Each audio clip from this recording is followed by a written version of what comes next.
तो दोस्तों ये तो आप जानते हैं कि क्रिप्टो करेंसी क्या है। मोस्ट लाइकली ये भी आप जानते हैं कि ईटीएफ एक्सचेंज ट्रेडेड फंड्स वो क्या है। अभी ये बात हो रही है यूएस मार्केट में कि क्रिप्टो ईटीएफ बिटकॉइन का आ सकता है। ये बहुत बड़ा ब्रेक थ्रू होगा इन केस जब भी ये होता है क्रिप्टो करेंसी की दुनिया में, क्योंकि क्रिप्टो करेंसी की क्रेडिबिलिटी और एक तरीके से इज्जत बढ़ जाती है, क्योंकि मेन स्ट्रीम फंड्स जो कि स्टॉक मार्केट पे मूव होते हैं उनमें क्रिप्टो करेंसी आने के चांसेस हो सकते हैं, specially to start with bitcoin के साथ। ये चीज़ SEC securities and exchange commission, जैसे इंडिया में सेबी है वैसे ही यूएस मार्केट में SEC securities and exchange commission securities and exchange commission है। ब्लूमबर्ग ने पिछले हफ्ते ये रिपोर्ट किया था कि आने वाले समय में यूएस मार्केट में बिटकॉइन क्रिप्टो है उसका ईटीएफ आने के हाई चांसेस हैं। उसके अगले ही दिन SEC securities and exchange commission के इन्वेस्टर एजुकेशन ट्विटर हैंडल से ये ट्वीट आता है कि किसी भी फंड में जिसमें बिटकॉइन के फ्यूचर कॉन्ट्रैक्ट हैं उनमें पैसा लगाने से पहले ये देख लें कि उसमें रिटर्न्स और उसमें रिस्क लेवल कितना है। ये पर्टिकुलर ट्वीट इतना पॉजिटिव रहा क्रिप्टो करेंसी की दुनिया के लिए, क्योंकि क्रिप्टो करेंसी के बारे में, बिटकॉइन के बारे में, ईटीएफ के बारे में एक तरीके से एसईसी ने बात की है। पहली बार $60,000 के प्राइस पॉइंट को क्रॉस किया। $64,000 as of now bitcoin trade कर रहा है। That's a huge number. ये भी हम बता दें कि थोड़ा बहुत इन्वेस्टमेंट हमने भी रखा है। We have to tell you, it's a disclaimer, but the point here is my dear friends कि ब्लूमबर्ग ने कहा, अब उसके बाद एक्सचेंज कमीशन ने कहा, क्या ईटीएफ आने के कारण बिटकॉइन के या ओवरऑल क्रिप्टो करेंसी की जो इकोसिस्टम है उसमें और पॉजिटिविटी आएगी, बाकी की जो डेमोग्राफिक्स हैं, बाकी जो कंट्रीज़ हैं उससे क्या सीखेंगी, किस तरीके से ये पर्टिकुलर एक स्टेप एक डेफिनेट लेवल पे एक बड़ा लीप हो सकता है क्रिप्टो करेंसी के लिए, और एक बेसिक कॉन्सेप्ट क्रिप्टो ईटीएफ किस तरह से काम करेगा, ये सब कुछ इस वीडियो में जानने की कोशिश करेंगे। तो आइए शुरू करते हैं।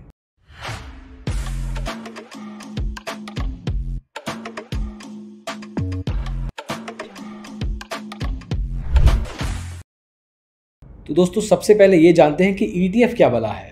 एक्सचेंज ट्रेडेड फंड एक फाइनेंशियल इंस्ट्रूमेंट है जो कि कुछ एसेट्स या एक पर्टिकुलर एसेट में अपना पैसा लगाती है, उसकी मूवमेंट के बेस पे खुद की मूवमेंट या खुद का वैल्यू डिसाइड करती है, और ज़्यादा अगर फाइनेंशियल एसेट्स हों तो उसमें डाइवर्सिफिकेशन के भी चांसेस होते हैं। मतलब एक जगह पे आप पैसे लगाएंगे, वो आगे अलग अलग जगह पे डाइवर्स करके आपके पैसे को लगाएगी, और सर्टेनली आपको एक ठीक ठाक रिटर्न, एक ठीक ठाक रिस्क लेवल पे मिल जाएगा। जैसे कि गोल्ड ईटीएफ की बात करें तो गोल्ड रिजर्व्स की वैल्यू को चेक करते हुए गोल्ड ईटीएफ अपनी वैल्यू बनाता है, वैसे ही क्रिप्टो ईटीएफ अलग अलग क्रिप्टो करेंसीज को देखेगा और उसके बेस पे अपनी वैल्यू बनाएगा। बिटकॉइन का ईटीएफ सिर्फ बिटकॉइन की वैल्यू देखेगा और उसके बेस पे अपनी वैल्यू बनाएगा। लेकिन सबसे बड़ी बात क्रिप्टो ईटीएफ के लिए होगी, बिटकॉइन ईटीएफ के लिए होगी कि ये स्टॉक मार्केट एक्सचेंजेस पे रन होंगी, ना ही क्रिप्टो एक्सचेंजेस पे।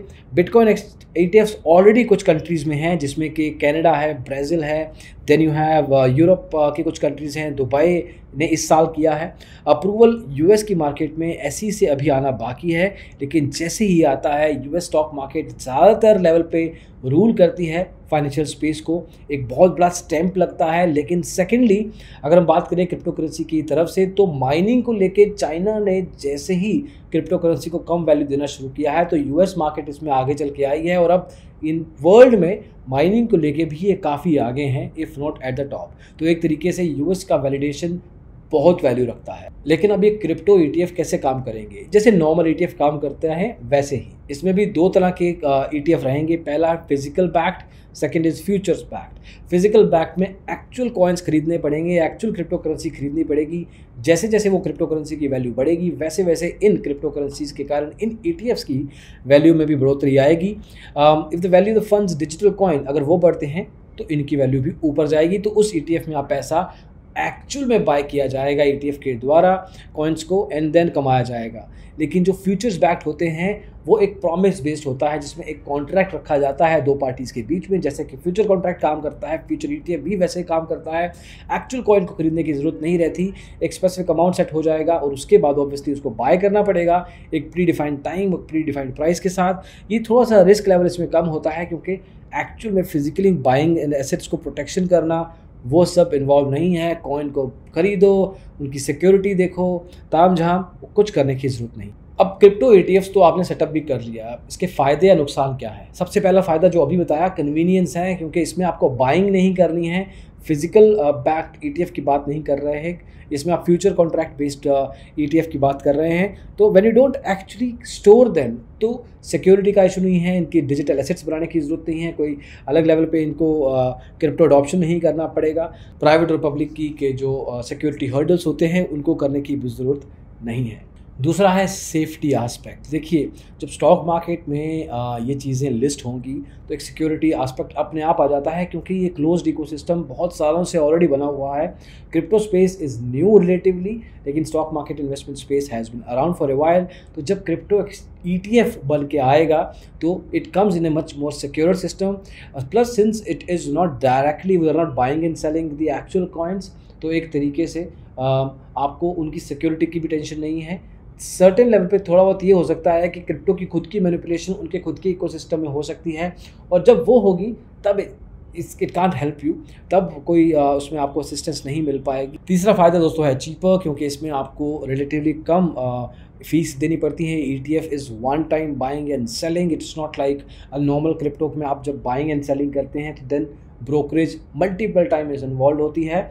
ETFs में सिंस आप कर रहे हैं तो आगे का जो उसका डेविएशन है, डाइवर्सिफिकेशन है rather, that is taken care by the ETF party जो कि होल्ड कर रहे हैं। एक ही बार फीस ली जाएगी आपके ब्रोकरेज अकाउंट से या क्रिप्टो एक्सचेंज से। इस केस में सिंस US मार्केट में इन्वॉल्व है तो ब्रोकरेज अकाउंट ही यूज़ होगा, तो US के स्टॉक ब्रोकर्स ETFs में अप्लाई करना आपको अलाउ कर सकते हैं। तो दैट इज़ लाइक कि कोई यूट्यूबर की कोई मूवी जब आती है, वैसे ही क्रिप्टो करेंसी अगर स्टॉक मार्केट में आता है, एग्जैक्टली दोस्तों वैसा ही कुछ है। अब इनके नुकसान क्या हैं? देखिए, हर एक सिक्के के दो पहलू होते हैं, डार्क साइड होता है हर एक इंसान का। इस केस में भी क्रिप्टो की ETF के भी कौन साइड हैं? लिमिटेड चॉइस है, अभी बिटकॉइन ETF की बात हो रही है। ऑब्वियसली डाइवर्सिफिकेशन लेवल पे बहुत कम चॉइसेस हैं, डिजिटल करेंसीज कुछ हो सकती हैं, लेकिन that is pretty much it. तो ETF में आगे डाइवर्सिफिकेशन के चॉइसेस थोड़े लिमिटेड हैं। Over a period of time hopefully इसमें डाइवर्सिफिकेशन के चांसेस ज़्यादा हो सकते हैं, नए क्रिप्टो करेंसीज को अलाउ किया जा सकता है मेन स्ट्रीम एरियाज़ में, लेकिन अभी एज ऑफ नाउ ETFs में लिमिटेड चॉइस रहेगी क्रिप्टो करेंसी को लेके। दूसरा नुकसान ऑब्वियसली क्रिप्टो करेंसी खुद as a nature is a volatile investment and a trading product, तो उसकी जो वॉलेटिलिटी होगी उसके कारण जो मार्केट में अप्स एंड डाउन्स जाएंगे, वो दिक्कतें ETFs में भी क्लियरली पास ऑन होंगी। तो अगर आप क्रिप्टो ETF में जाते हैं तो अगर आपका रिस्क एपेटाइट लो है तो मत जाइए, mid to high level risk appetite रखना पड़ेगा। अगर आप crypto currency buying and selling करते हैं तो सर्टेनली आप क्रिप्टो ETF भी बाय कर सकते हैं, लेकिन अगर आपने अभी तक क्रिप्टो ETF अभी तक अगर आपने क्रिप्टो करेंसी को भी बाइंग एंड सेलिंग नहीं किया है, इसको कर सकते हैं, रिस्क थोड़ा कम है लेकिन फिर भी थोड़ा बहुत रिस्क लेके चलिए। तो दोस्तों ये थे कुछ एस्पेक्ट्स जो क्रिप्टो ETF में आगे चल के आ सकते हैं। अभी के लिए US स्टॉक मार्केट में इसको अलाउ किया जाएगा, आने वाले समय में let's see developing countries like India might adopt it as well. बहुत अच्छा बेंचमार्क हो सकता है US स्टॉक मार्केट में ETF क्रिप्टो करेंसी की तरफ से आने का। मेन स्ट्रीम स्टॉक मार्केट में अगर ऐसी चीज़ें आएंगी तो ऑब्वियसली मार्केट और क्लियर रहेगी। क्रिप्टो करेंसी की प्राइसिंग खुद ऑब्वियसली कोई कंट्री या कोई भी रेगुलेटर डिसाइड नहीं कर सकता है, that is an open way of price discovery, वो वैसा ही रहने वाला है। ETF के केस में थोड़ा सा रेगुलेशन आ जाता है, that makes it much more safer and makes much more main stream. तो दोस्तों होपफुली ये कॉन्सेप्ट आपको समझ में आया हो। आपको क्या लगता है इंडिया में क्रिप्टो करेंसी की अभी जो it's good, it's going well, it's not regulated, but certain level पे आने वाले समय में अगर ETFs इसके आ गए तो इससे बेटर क्या हो सकता है? आप तब इन्वेस्ट करेंगे या नहीं, ज़रूर बताइएगा कमेंट्स में। अगले वीडियो में जल्दी मिलेंगे दोस्तों। इसको देखने के लिए बहुत बहुत शुक्रिया। Take care, bye.